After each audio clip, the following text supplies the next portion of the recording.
part-time public servant in the federal public service in the areas of science policy and the integration of science and policy. I'm currently on interchange with an organization called the Institute on Governance, which is a small not-for-profit think tank located here in Ottawa. And I'm going to be the moderator for this afternoon, or at least for the next hour or so. So what I want to do is give you a little bit of the format and then introduce our panel, and then we'll go over to them for some opening remarks. But before we get there, let me acknowledge that I am joining you from Ottawa, which is the traditional and unceded territory of the Algonquin Anishinaabe people. And I would encourage everyone to acknowledge in the chat function where you're coming from and your land acknowledgement. In terms of format, what we're going to do is give each of the panelists about 5 minutes to give some opening remarks to share their perspectives on the guiding question, which is how can permafrost research be positioned to optimize its relevance and policy influence? After that, we're going to make the session as interactive as we can by the organizers will sort you into breakout groups of small groups to reflect on what you've heard from the panelists and to formulate a question that you'd like to pose to them. And then we'll close in the last few minutes. I'll give basically each of the panelists a minute for sort of their key message, their key takeaway message from the session. Okay, let me shift then to introduce our panelists. First up, we have Susan Vanek. She's a PhD candidate in social cultural anthropology at Binghamton University, which is part of the State University of New York system. Her dissertation explored state-sponsored development initiatives in Greenland with a focus on policy and its interconnection with contemporary constructions of the nation state. And her current research explores community-based understandings of risk and possibility and the relationship to national policy in the Arctic. We'll then hear from Christopher Gruben. Chris is originally from Tuktoyaktuk, Northwest Territories.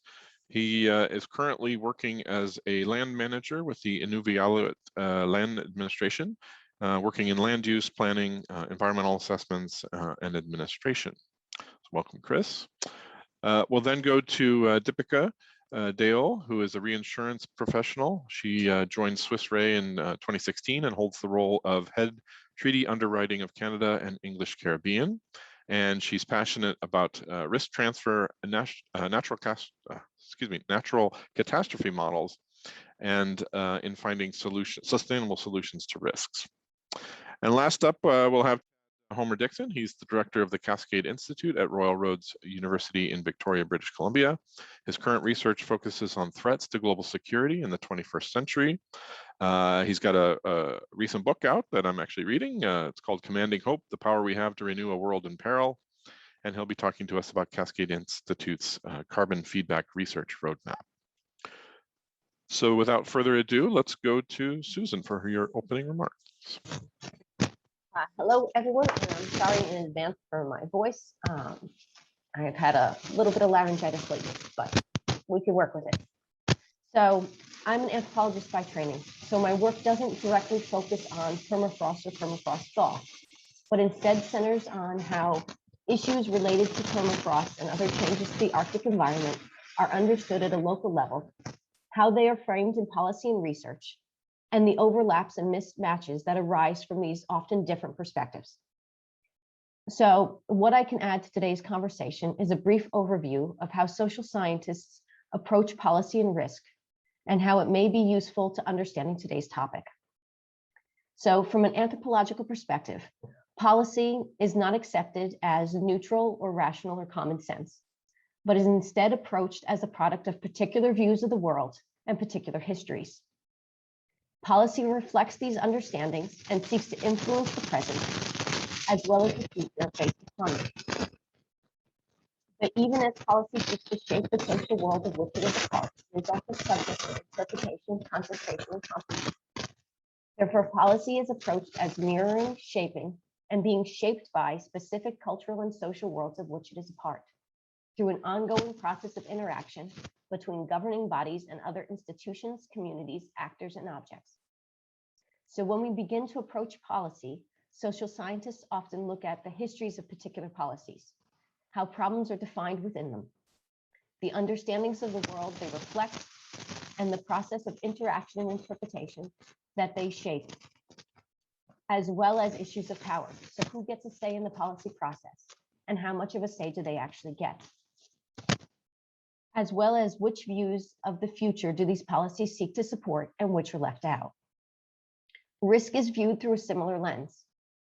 While the idea of risk is almost universally applied to most areas of life today, from the environment to human health to individual activities, we often forget to ask, what is risk? From an anthropological perspective, risk is a way of approaching contingency and uncertainty, an attempt to, if not control it, then to mitigate it. It is a way to make the future knowable and manageable. However, what are considered risks, how those risks are to be managed, if they're to be managed at all, and how ideas of the future related to risk are not universal. So to understand, we have to understand risk is both social and cultural. And there are different ideas of the world and different types of knowledges that feed into ideas of risk. So when we study risk, we look at how risk is defined by different groups in different contexts, and the ideas of the future embedded within them. So when we're asked to consider how to optimize the relevance of permafrost research and its policy influence, from my perspective, I would say to begin with studying how risk related to permafrost law is defined in different contexts by different groups. How and whose ideas of these risks have been included in policy thus far? What views of the future is this policy trying to bring about? And who is included and excluded from this process? It's important to remember when looking in the Arctic, that many of the policies today have sprung from a long history of colonialism and exclusion. So with the ability to define problems, produce policy, and thus support particular ideas of the future limited to some. We have to remain attentive to this past and its continued legacies today, as well as to strive to include more understandings of risk and incorporate those into both permafrost research and the policy it seeks to influence. And I forgot to say where I am. I am in Nuuk, Greenland. I live and work here, and this is the capital of Inuvialuit, which is Greenland and Greenlandic. Thank you. Excellent. Thank you, Susan, and right on time. So as a moderator, I very much appreciate that. And, excellent questions to get us started. As at the Institute on Governance, we think about what makes good governance, and this question of who has voice is obviously a key part of good governance and risk management. So thank you for that. All right, let's go to Chris for your opening remarks, please. All right, thanks, Jeff. Great start, Susan. I just want to thank Stefan for inviting me onto the panel. My name is Chris Gruben. I'm the land manager for the Inuvialuit Land Administration in Nunavik, Northwest Territories. We are in the Inuvialuit settlement region in Canada's Western Arctic. What I bring to this panel is an Inuvialuit perspective on the question of how can permafrost research be positioned to optimize its relevance and policy influence. My first initial thought to this question is Inuvialuit involvement in any research that happens in the Inuvialuit settlement region. And to ensure that this is done, we've implemented some Guardian programs, federally funded, to ensure that we have our local community-based monitors work alongside any researchers that do come into the Inuvialuit settlement region. One of our key principles is to ensure that we build strong relationships within communities and researchers, and building capacity as well within our local Inuvialuit. What we would like to see eventually is our Inuvialuit who are alongside the researchers not be as much as assistants and become more of a how can I word this? a collaborator, not only on field work, but data collection as well. Creating a database on how to keep stats of any kind of permafrost changes in the ISR.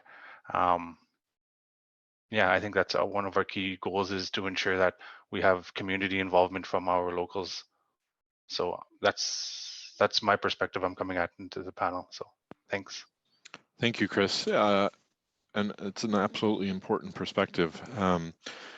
For too long, we've seen helicopter research where researchers from the south kind of fly in and fly out without really collaborating with the local community. So I know in Ottawa, of course, there's an increasing attention to how do we interweave traditional knowledge with Western science as an input for evidence-based decision making. So an important question. Thank you, Chris.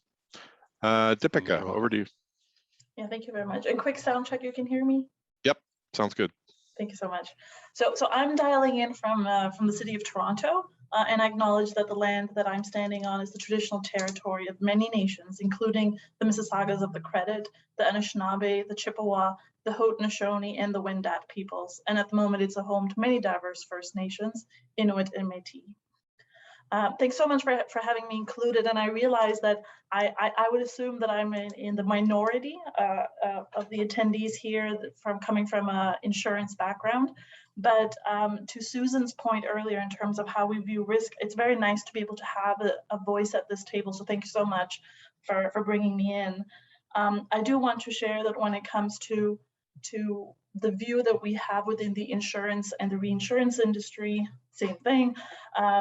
Basically, it is that we're looking to build resiliency within our Canadian communities. So what I find really important is that whenever you're looking at large catastrophes that have happened over the world, where there is a high insurance penetration, those communities are able to basically bounce back much faster. They have the resources available to them to be able to build back, hopefully to build back better and to actually improve the living, the conditions that they're in. So I find the value of insurance to be a little bit undervalued within Canada. We don't talk enough about it. And the fact that we're seeing these horrific scenarios out west at the moment, like this week with the floods and all of that, it's quite heartbreaking.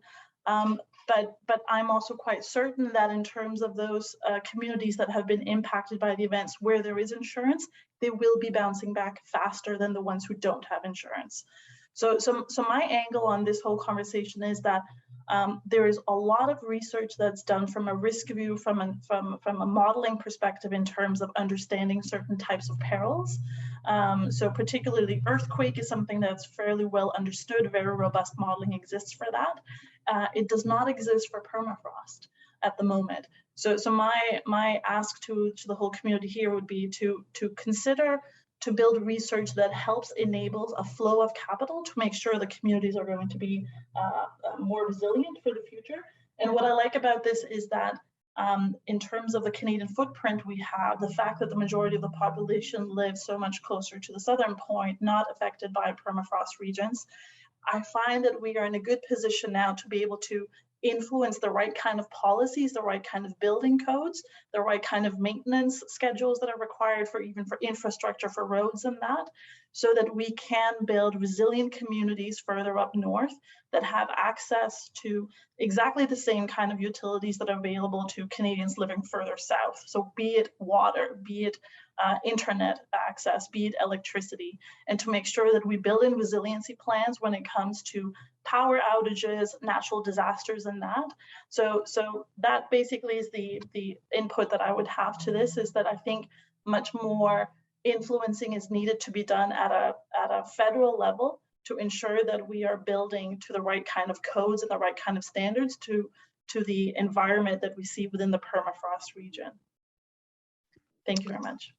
Excellent. Thank you, Dipika. And to the researchers in the audience, here's a perfect example. If you're wondering, who's the audience for my research beyond other researchers? Well, obviously policymakers, but also the insurers and many others. Thank you, Dipika, for raising the whole issue of capital infrastructure as well. That's something that's, I think, sorely in need of attention. As Ed Homer-Dixon, I'm the director of the Cascade Institute in British Columbia. I'm actually also in Toronto at the moment. And I want to spend just a bit of time outlining a project that the Cascade Institute has underway called the Permafrost Carbon Feedback Roadmap project. This emerges from, in particular, an initiative of Michael Brown, a well-known energy expert and environmentalist and venture capital, clean tech venture capital specialist in British Columbia, who recognized some time ago that there really is inadequate understanding of the permafrost carbon feedback, and we really are emphasizing that, the release of carbon from thawing permafrost that can then accentuate climate warming, that issue is not adequately scientifically understood, and that there, in particular, is a lack of adequate policy engagement around permafrost carbon feedback. There's a significant policy engagement around permafrost thaw in general, but not the carbon feedback that it might be inducing. So Mike initiated a series of dialogues in the early part of this year in March, one a week for 4 weeks in March, that attracted each dialogue 200 to 300 specialists from around the world, who gave us an overview of the state of permafrost science, of our understanding of the feedbacks involved, and potential interventions and solutions that could reduce the rate of thaw and perhaps even reverse the emissions of carbon from those regions. And part of the intent of this project was, of the dialogues, was to create a larger community of intent that broadly represented stakeholders in permafrost regions, including indigenous communities. And subsequent to the dialogues, the Cascade Institute took on the project of moving the permafrost carbon feedback research forward. And that is focused on the development of what we call a permafrost carbon feedback, or PCF roadmap, which is intended to provide a guide for future policy and research in the area, and to be sort of a focal point for this broader community of intent and stakeholders that I was just mentioning. So just in the last couple of minutes, I'll give you a sense for what the content of this roadmap is, which the proposal for this roadmap is now completely developed, and I'm happy to circulate it to anybody who might be interested in seeing it. I'm not a permafrost expert, I have to say, but I think the Cascade Institute, which is an interdisciplinary complex systems institute, is well positioned to lead this effort. So just in a minute or so, let me give you a sense for what the roadmap project expects to do. It has 4 goals. The first is to reassess the state of knowledge on permafrost thaw and greenhouse gas emissions, and assess the state of knowledge on potential solutions for greenhouse gas emissions from thawing permafrost. Second, it expects to identify and rank research and development gaps in this area. Thirdly, it will build consensus around actions to be implemented locally, regionally, and/or globally. And finally, fourth, it will make specific recommendations for research, interventions, investment, and policy. And with respect to those first 2 goals, reassessing the state of knowledge of permafrost thaw and GHG emissions first, and then second, to identify and rank research and development gaps, we have 4 priority topics that we will be focusing on. The first is the magnitude, distribution, and biophysical characteristics of permafrost thaw, for instance, whether it's gradual or abrupt. The second is a more accurate integration of permafrost carbon feedback into global climate and Earth surface models. Thirdly, a priority topic is local and regional adaptation and mitigation strategies. And finally, local and regional and global interventions that could minimize permafrost thaw or PCF impacts. Just as a last sentence, I'd like to say that we think that if the permafrost roadmap were fully developed as a substantial document, that it would provide a very useful guide, as I suggested, to researchers and policymakers in trying to get a better handle on this problem, which is not well understood and is certainly not identified as a priority by policymakers. Thank you, Jeff. Excellent. Thank you, Thad. So yeah, that's fascinating work that you're involved with at the Cascade Institute on that roadmap. And I'll be particularly interested during the plenary discussion to talk a bit more about how do we then translate research such as that for a policy audience. You know, how do we present it in plain language? What sort of the formats? What are the interactions that we have with the decision makers in order to transfer all that good knowledge and get some uptake by the policymakers. So welcome back, everyone. I hope you had a good but brief chat. So like I said, if the volunteer could go ahead and start entering your questions in the chat function, we'll look through those and start throwing some of those questions to our panelists. We've got lots of time, so we should be able to get to at least one question from every group. And I'll just go ahead and start throwing some of these questions to our panelists. So the first one that came in is, how do different groups see and categorize risk? Dipika, maybe I'll throw that one to you. Thanks. So I originally come from Denmark, and we have this saying like a beloved child has many names, and that's kind of the view that we see when it comes to risk. So whether it's called risk, whether it's called exposure in the insurance world, we're basically looking at the same thing.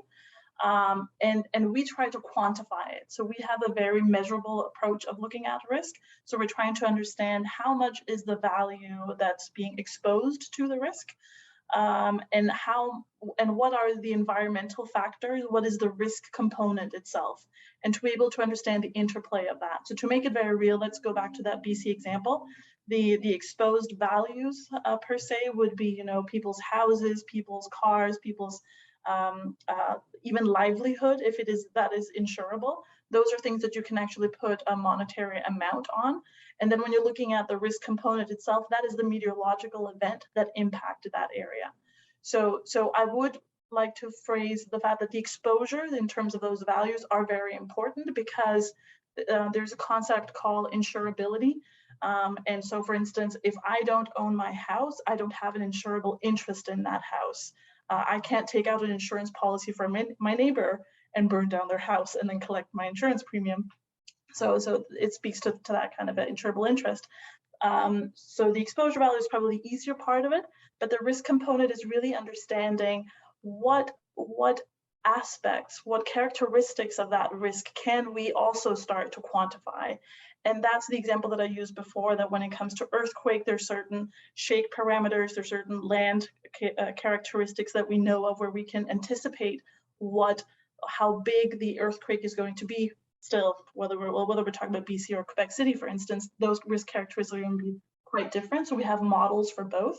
But when we're then looking at the thawing of the permafrost, we lack that kind of strong modeled view. So I think a thawing out in a forested area is going to look very different than a thawing out in a built out area.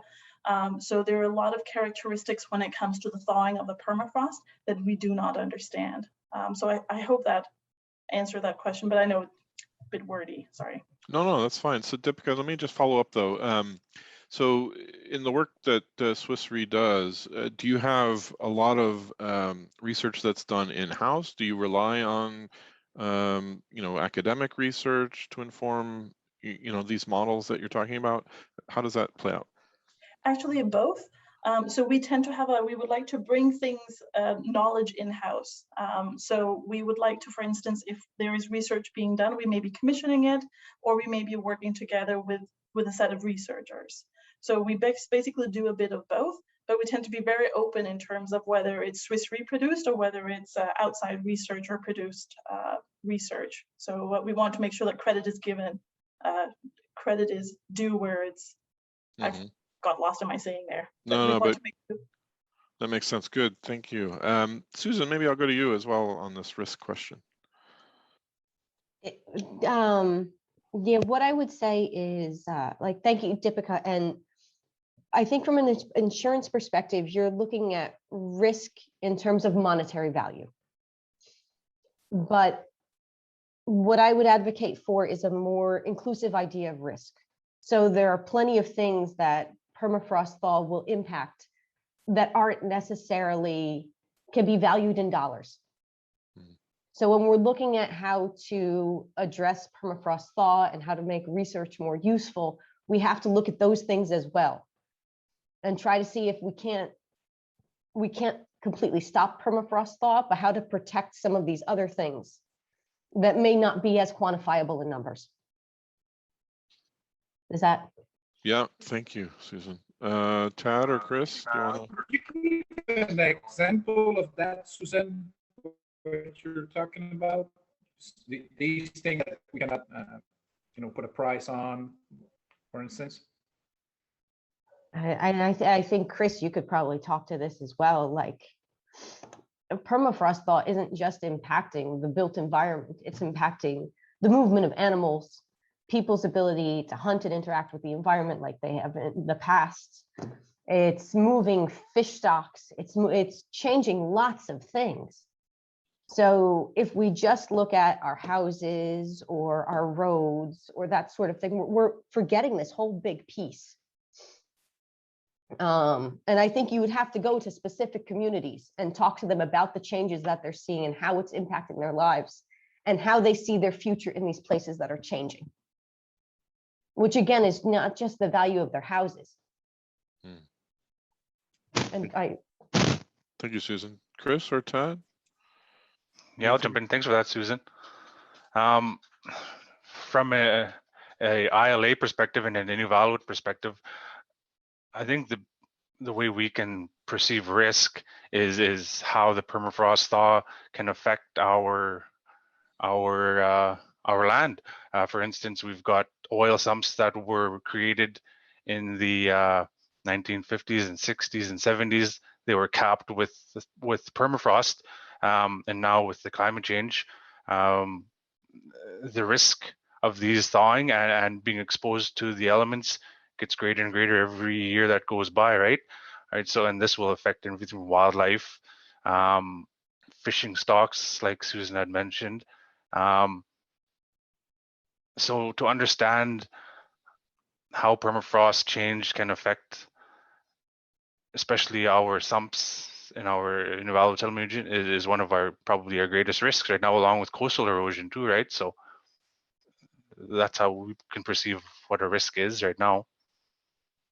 Okay, thanks. Tad? I rather than speaking to this issue, I'd like to, if you're ready to move on to another question, speak Sure. to the question of the bridge between scientists and policy, between the Yes. scientific community and scientific research and policy, because I think two questions have raised that problem. And I mean, to be frank, the whole point of the roadmap, the permafrost carbon feedback roadmap, is to actually create that kind of bridge. And I've worked on both sides of this divide for decades, and it's a challenging problem because scientists work within a very different headspace, a worldview or mindset, than policymakers. And scientists recognize that very frequently the research doesn't point to a clear conclusion, that there's a great deal of uncertainty, that there are still outstanding hypotheses that need to be addressed. Data are uncertain or open to a variety of interpretations. The modeling is soft. All of these problems are just part of the scientific enterprise, but for policymakers, that kind of ambiguity, broadly stated, is toxic. It really is toxic. And in terms of communication, policymakers want information that's clear, brief, and actionable. They want to know what they should be doing in response, and specifically what the potential political implications are and economic costs and benefits are of various policy pathways. It's often very difficult for scientific community to provide clear answers. And there's a tendency to sort of drift into, on the one hand, on the other hand, and the data aren't clear in this area, and that kind of uncertainty and ambiguity. So part of our job at the Cascade Institute is to try to is to try to perform kind of like an IPCC exercise, taking the science, distilling it, putting comprehensible uncertainty metrics around it, so the policymakers can understand this information relatively clearly, at least with respect to permafrost carbon feedback, and that there's a specific list of actionable policies for moving forward that would, at least to a certain extent, satisfy the scientific community's interests with respect, for instance, investment in nailing down the actual size of emissions from permafrost areas as the permafrost thaws, which is there's still massive uncertainty error bars around our emissions estimates. So I think, just to summarize, I think that there's a real role for these kind of bridge exercises, bridge institutes that work with scientists and produce products that are, again, have those characteristics of being clear, brief, and actionable for policymakers. And so the Cascade Institute is going to fill that role for permafrost carbon feedback, we hope. But other aspects of the permafrost challenge, there might need to be other kinds of bridge organizations operating. That's excellent feedback, Tad. Thank you. And let me just add as well that clear, brief, and actionable. That's a good mantra, because having worked for 30 years at the Science Policy Interface, I've seen so often scientists, they, with all good intentions, they'll tend to dive into the expertise that they have, and that most of that is just going to be lost on most policymakers. I think the latest count is less than 12 of the 338 members of Parliament have any sort of advanced degrees in science. So we need to learn how to condense that evidence. Make it very clear what's the issue. What are what's the evidence, but at a high level in plain language, and then what are the options going forward, so that they are able to take actions. Also, I think just add another key dimension is the time difference. So scientists, as you all know, will often work weeks, months, years, sometimes decades on a research project.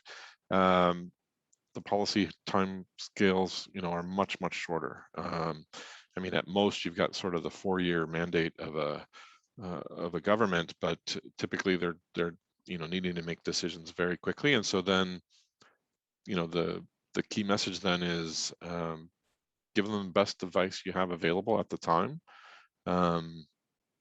Perfect advice that comes too late is worthless. So best advice available. Yeah, Ted. Very quickly, there's another time aspect too, and we found this particularly with the PCF problem, that the information, the scientific information that's being fed into the policy process is often substantially out of date. The science is moving so fast on some of these things right now. And for instance, the IPCC process is very slow. There's all of this validation and political process surrounding it. And so now we're finding that many folks within the relevant ministries and the federal government are citing IPCC documents that are grounded in science that's 5 or 6 or even 8 years old. And that's a real problem. So again, these bridge institutions can help deliver to policymakers science that's more relevant and more contemporary. And timely. Timely, exactly. Excellent. All right, we'll go back to Susan and then Dipika, and then we'll take another question.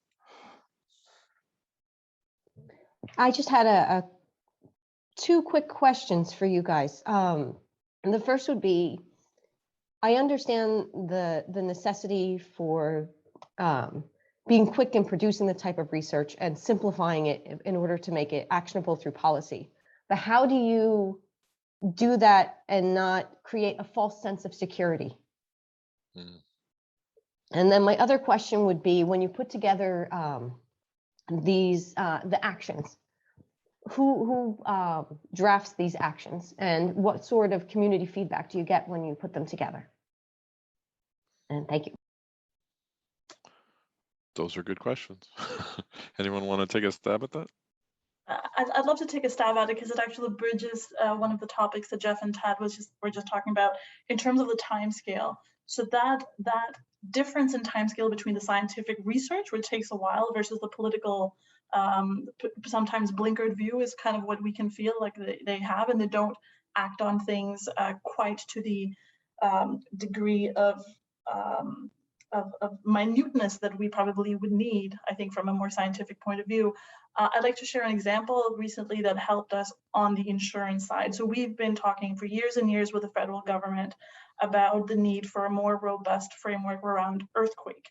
It's a known peril for Canada. Everybody knows about it, but very little is actually being done to secure that there is no domino effect that's going to, no contagion that's going to take place after a large BC coast, BC event.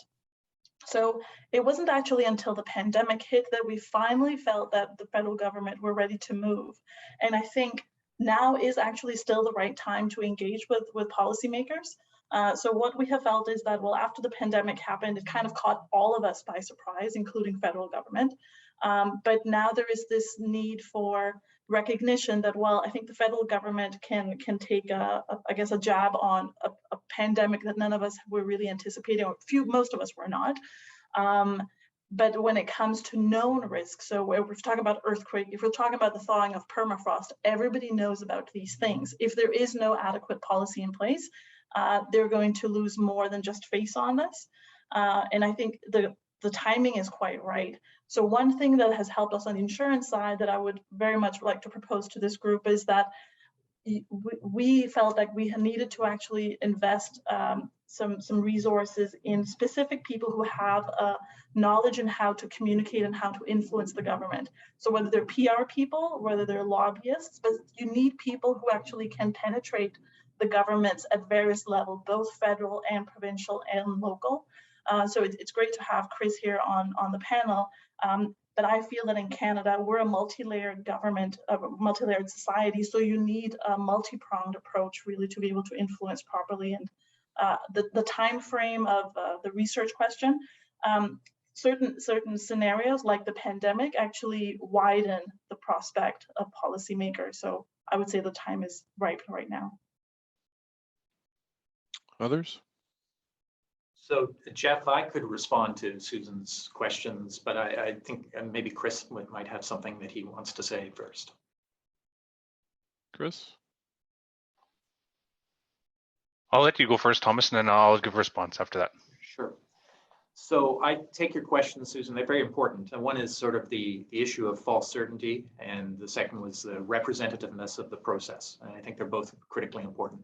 I can only speak to what I have done in my writing in sort of this bridge capacity over the years with respect to the first one, false certainty, and then with respect to the representativeness, which I'll talk about first, what we're going to do with the PCF roadmap project. So this process, we are very trying to be very conscientious about building this community of intent that is representative of all the stakeholders, including Indigenous stakeholders, affected by permafrost thaw, changes in the Arctic landscapes, and of course, permafrost carbon feedback.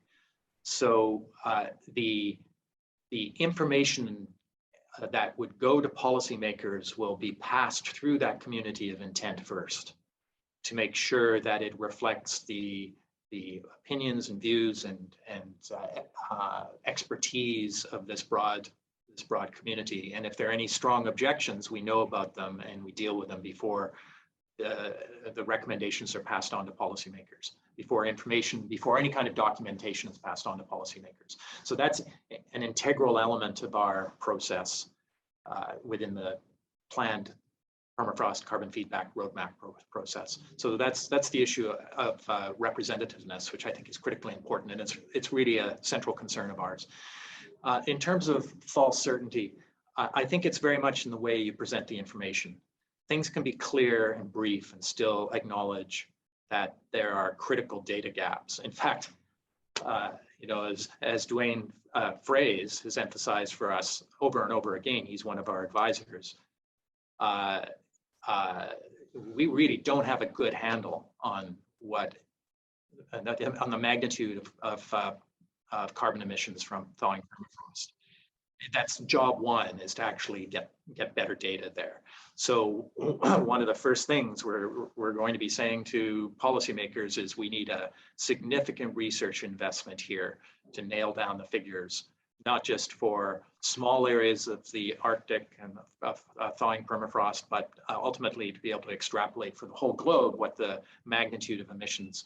Because right at the moment, it's sort of a range between 0.3 and 0.6 gigatons of carbon a year. That's that, and there may be tails around that distribution we don't understand. We need to get those data much more precise if possible. So that's an example where we would be very explicit with policymakers about the fact that we don't know stuff, and knowing that getting that bit of information or those data nailed down is going to be hugely important to any further policy process going forward. I don't know if that answers your question, but I think you can be clear. You can be clear, brief, and actionable about uncertainty as well as about certainty. The two things aren't necessarily mutually exclusive. Good point. I might add as well the notion of, Susan, you sort of asked who's doing this, this communication to the policymakers, and I think too often researchers kind of take a decision maker centric view of this and think that if it can just get the ear of the minister and communicate my evidence, then that will necessarily drive the policy. And I think that's a bit naive in the sense that, I mean, a minister's job is just crazy. Like, they have 1,000 things coming at them all day long.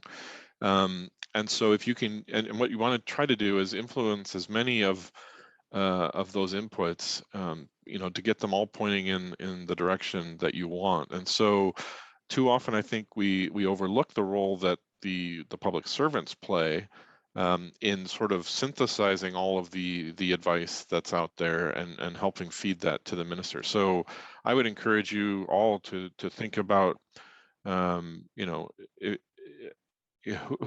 are the departments and agencies, and then who are the public servants within those departments and agencies that I can be reaching out to help communicate my research and hopefully influence policy that way. So let's go to another question. We've got this one here about how can early career scientists get involved in transforming permafrost knowledge into policies, something which more likely to be done by institutions and universities. So any advice on how early career researchers can get into this science policy game?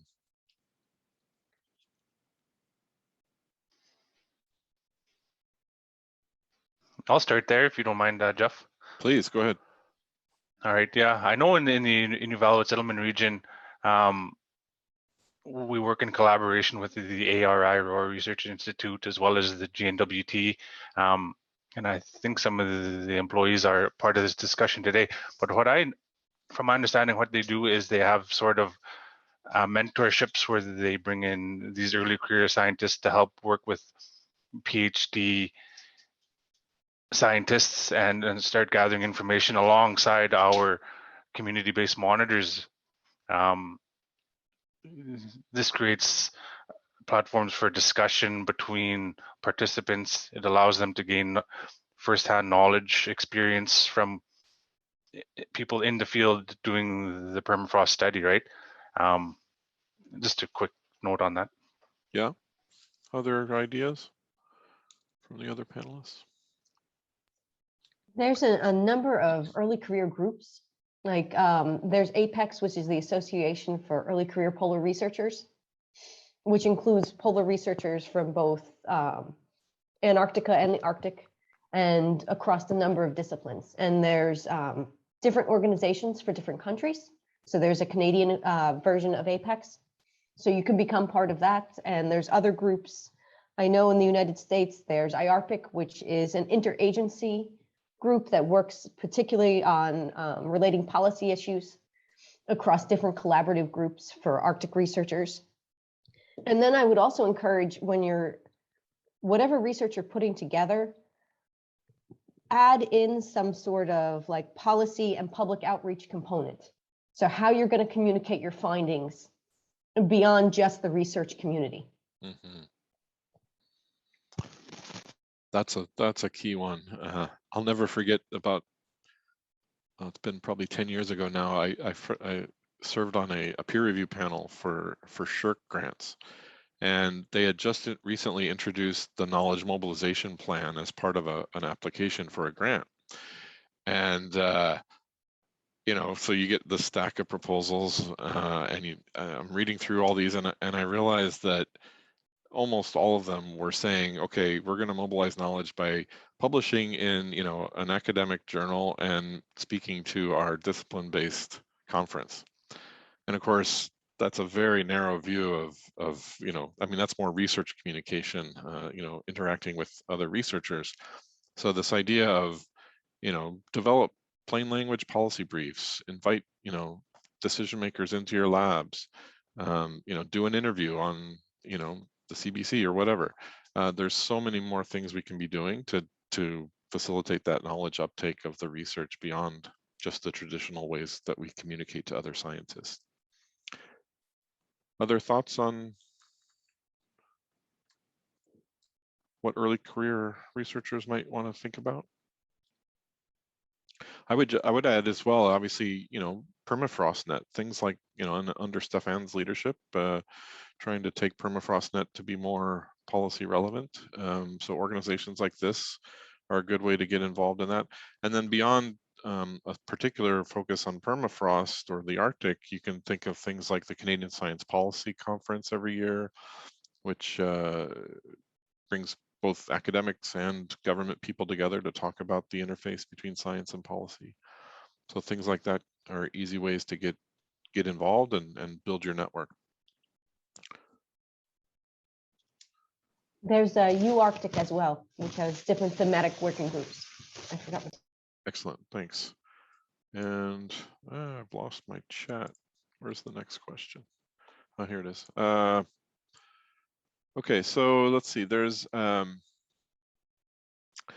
somebody says that they were just beginning to discuss, so they didn't come up with a clear question in their small group. But this person's wondering how to transfer our research results for policy. So we've talked a little bit about that. Apart from working with government contracts, there seems to be no clear forum to translate research into policy. So this is a common refrain that Canada doesn't have as many of these sort of policy research fora. But as Tad spoke about, there are these sort of bridging institutions. But any other thoughts, panelists, on forum or fora? Yeah, Tad. One thing I'd say, because it relates to the last question in the chat, is there are not many of these bridge institutions around. I mean, we used to have a really good one. It was called the Science Council of Canada. Yeah. And it was actually intended to serve this role in translation. And I used to work with those folks regularly, and they were terrific. And now, sometimes the Royal Society steps into the gap, and there are others, but I would say that this is actually, in some sense, incumbent upon the community more generally. These folks who are concerned, particularly about permafrost carbon feedback, have sort of given a charge to the Cascade Institute to serve this purpose as a bridge, this kind of bridge role to policymakers. And by the way, Jeff, you're absolutely right. That working with and speaking to the mid-level bureaucrats, the science advisors within ministries, not just aiming for the minister, is exactly right. In fact, you won't get the minister's attention if you don't already have a good lines of communication with the people advising him or her within the ministry. So I think the broader lesson here is that the community of permafrost researchers should think about constituting something that can serve as one of these bridge groups. And these people need to have particular skills. The people within this bridge institution or group need to have particular skills of communication. It's not bad to practice writing op-eds, because op-eds are pretty close to what kind of communication one needs to perfect in dealing with policymakers. Now, the Globe and Mail gets 100 submissions a day or something like that, but there is a certain technique, practice, to make sure that you have a high probability of being published. And these are issues of potentially great interest to Canadians. And if you can get something into a major newspaper in Canada, it tends to get the attention of politicians and policymakers more readily. And that's good practice too, in terms of that general exercise of communicating with the policy elites. Yeah, it's good advice. And even if they, if you don't get an op-ed published, the idea of, when you finish an academic or a scientific journal article, write a half-page plain language summary of what that research is all about to get in the habit of and practice of communicating in plain language. Right. I might just point out one other, because Tad, you mentioned the Royal Society. There's also what's called the Council of Canadian Academies, which is an organization that I think is a real gem in our system, and unfortunately not as well known as I think it should be. So this is an organization that's been funded by the federal government for the last 15 years or so, and similar to sort of an IPCC kind of process, it convenes expert panels to synthesize the state of the knowledge around a particular issue, and then prepares assessments that are very well received within the Ottawa bubble. So I'd point to that as another best practice organization. Maybe we wrap this up, and let's go to each of the panelists then to give kind of a final takeaway message. So we'll go in reverse order from before. So Tad?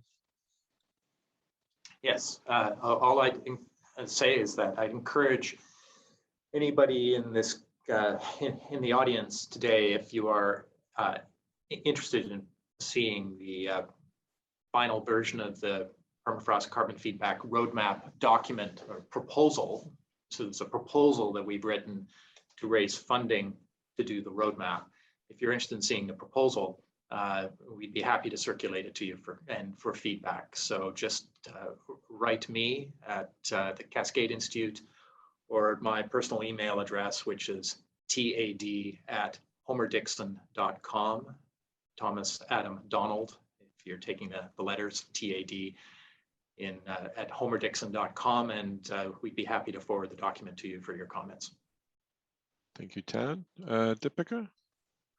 Yeah, thank you. I'd like to, there's one comment in the chat that we didn't talk about, which was regarding how much it could cost to repair foundation failures Yes. in certain areas. So that was actually going to be my closing comment. I think that there is very little direction given to how we build and how we're expanding and how we live further up north. And as the environment is changing, we need to make sure that we're building for the future, that we're not just building for an interim solution, but something that will actually last. I have been putting Stefan in contact with one of the insurance institutes that we have that has a good outreach to policymakers, the Institute of Catastrophic Loss Reduction. So I would strongly suggest everybody that if you can see an insurance angle on it, which is only one parcel of this broader conversation, please do reach out to Stefan or myself directly. I think there is much to be gained from including the private market into finding sustainable solutions. So please keep us in mind. Thank you, Dipika. Chris? All right, yeah, I just want to say I'm glad we're having these discussions now. I mean, climate change is upon us, and it is affecting permafrost. We see it a lot in the Inuvialuit settlement region. Yeah, these discussions, along with the work that's being continued to be done around our region, is needed. So I just wanted to say that, I'm glad this is happening right now. So thanks. Excellent. Thank you, Chris. And finally, Susan. Just wanted to thank the panel and to thank the audience very much. And just to include or try to incorporate a more robust idea of what risk is when we come to assess these things, and how to be more inclusive, and especially a public outreach, because the policymakers really they're in the service of the public. So the public needs to understand these issues as well. So to try to incorporate as educational components, CBC is great, something through them to increase the public knowledge. And that way it might be easier to influence policy that way as well. Thank you. Excellent. Thank you, Susan. And thank you all to all four of you. I thought this was an excellent discussion. Thank you to the audience for your good questions.